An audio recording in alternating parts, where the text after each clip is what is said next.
श्री विष्णु ने जो मर्यादा पुरुषोत्तम श्री राम के रूप में आकर के इस धराधाम पर अपने पौरुष और पराक्रम के बल पर अधर्म में धर्म की विजय पताका फहराई, उस पावन दिवस दशहरा पर सनातन भाइयों को हार्दिक हार्दिक हार्दिक शुभकामनाएं। भगवान राम और रावण का जो युद्ध हुआ वह धर्म और अधर्म का युद्ध था। मनुष्य को यह बताने के लिए भगवान राम का अवतरण हुआ कि मनुष्य को किस तरीके इस जीवन को जीना चाहिए और मनुष्यत्व के क्या कर्म होते हैं। जो रावण के रूप में आया वो भगवान विष्णु का ही पार्षद था। जय और विजय ही रावण और कुंभकर्ण के रूप में आए। यह एक भगवान की ही लीला थी। रावण स्वयं जानता था कि उसकी मृत्यु भगवान के ही हाथों है। वह अपना कार्य भगवान के आने के पहले ही सारे कर चुका था। इस धरती पर इतना अधर्म बढ़ चुका था, उस सारे अधर्म को केंद्रीकरण करके वह केवल अपने तक सीमित कर लिया। भगवान राम आए और रावण का वध करके उस अधर्म का नाश कर दिया। रावण को पता था कि इस कार्य में उसका उद्धार केवल भगवान के हाथों मृत्यु होकर के ही हो सकता है। इसका शास्त्रों में हमारे उल्लेख भी है। रामायण में कहा गया है कि खर दूषण मौसम बलवंता, मारी न सके बिना भगवंता। बिना भगवान के खरदूषण को कोई मार नहीं सकता है। जनक के सभा में भी रावण ने कहा, ये राम निमंत्रण देता हूँ सीधे गढ़लंक चले आना।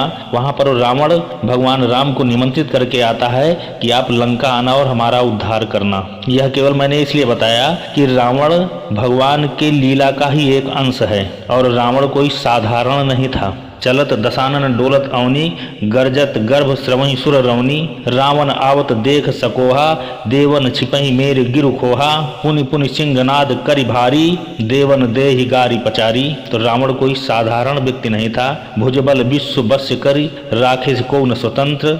मंडरीक मणि रावण राज करे निज तंत्र। वो रावण था जिसकी बड़ाई हनुमान ने की, जिसकी जगह जगह पर तमाम उसकी वीरता के उल्लेख लिखे गए हैं शास्त्रों में। तो उस महाबली पराक्रमी रावण का, रावण विद्वान भी था, रावण ऋषि पुत्र था, रावण ब्राह्मण था।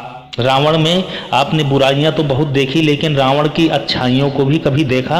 रावण के जब सारी सेना मारी जाती है, सारे वीर मारे जाते हैं, मेघनाथ भी मारा जाता है, तो मंदोदरी कहती है उससे कि अब तो कोई नहीं बचा है, अब तो आप भगवान राम से संधि कर लीजिए। तो रावण का साहस देखिए, इससे बड़ा साहस तो हमको लगता है कि न हुआ है और न होगा। रावण ने कहा कि ये जो लोग मर रहे हैं ये केवल मुझे बचाने के लिए मर रहे हैं। युद्ध तो मैंने ठाना था, निज भुज बल बैरी बढ़ावा।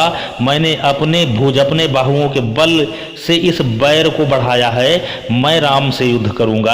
अभी तो मेरा राम से युद्ध ही नहीं हुआ। यह साहस किसी दूसरे के पास हो सकता है? भगवान शिव का परम भक्त रावण, जिसने शिव के लिए तांडव स्तोत्र लिख दिया, जटाटवी गलत जल प्रवाह पावित स्थले गले वलम विलंबिताम भुजंग तुंग मालिकाम। वो रावण कोई छोटा मोटा या कोई ऐसा व्यक्ति तो था नहीं जिसका आप प्रतिवर्ष पुतला दहन करें। अगर आपकी नजर में रावण बुरा ही है, रावण असुर ही है, रावण बहुत खराब है, तो भी आप अगर सनातन धर्म में पैदा हुए हैं तो सनातन पद्धति में जो भी व्यक्ति दिवंगत हो जाता है वह हमारा पितृ हो जाता है, पितृ सत्ता में विलीन हो जाता है, वह पितृ शक्ति बन जाता है। अरे हम तो पितृ पक्ष में अपने जो दुश्मन होते हैं उनकी भी तृप्ति के लिए श्राद्ध करते हैं, भगवान से प्रार्थना करते हैं। और हम क्या कर रहे हैं कि उस महापराक्रमी विद्वान रावण का पुतला फूंक रहे हैं। ये भ्रांति नहीं है तो और क्या है? मैं ये नहीं कह रहा हूं कि आप मेरी ही बात माने,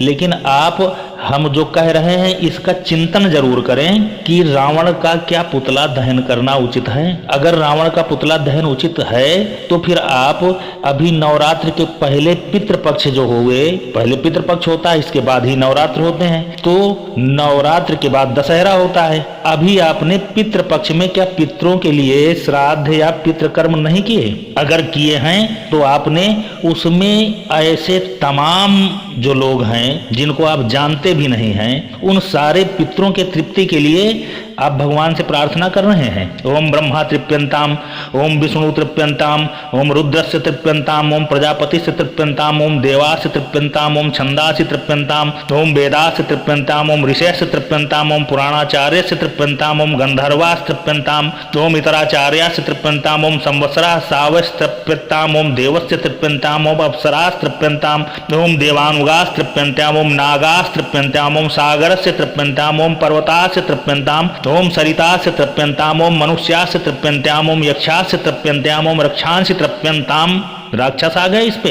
ओम पिशाचास्य तृप्यंताम, सुपर्णास्य तृप्यंताम, भूतानि तृप्यंताम, पशवस्य तृप्यंताम, ओम वनस्पतस्य तृप्यंताम, ओम औषधस्य तृप्यंताम। क्या बचा? सब कुछ तो आपने सबके लिए तो तृप्ति के लिए भगवान से प्रार्थना कर लिया। एक तरफ आप इन सारे पितरों के तृप्ति के लिए पितृपक्ष में आप तमाम उपाय करते हैं, और दूसरी तरफ नवरात्र के खत्म होते ही दशहरा में आप उस दिवंगत आत्मा के दुख देने के लिए उसके पुतलों को दहन करते हैं। पितृपक्ष में पितरों की शांति के लिए उनसे प्रार्थना किया, उनको तर्पण किया, और नवरात्र खत्म होते ही उस पितृ सत्ता स्वरूपी उस रावण का पुतला दहन करना शुरू कर दिया। यह अपमान नहीं है पितृ सत्ता का? और जिसके पितृ बिगड़ जाते हैं वह कभी इस संसार में सुख नहीं देखता है। तो रावण कैसा भी था, क्या था, उसकी बुराइयों से हमको बचना है, लेकिन उसकी मृत्यु का अपमान करना कहीं से भी उचित नहीं है। आप उसके पुतले को दहन कर रहे हैं तो निश्चित ही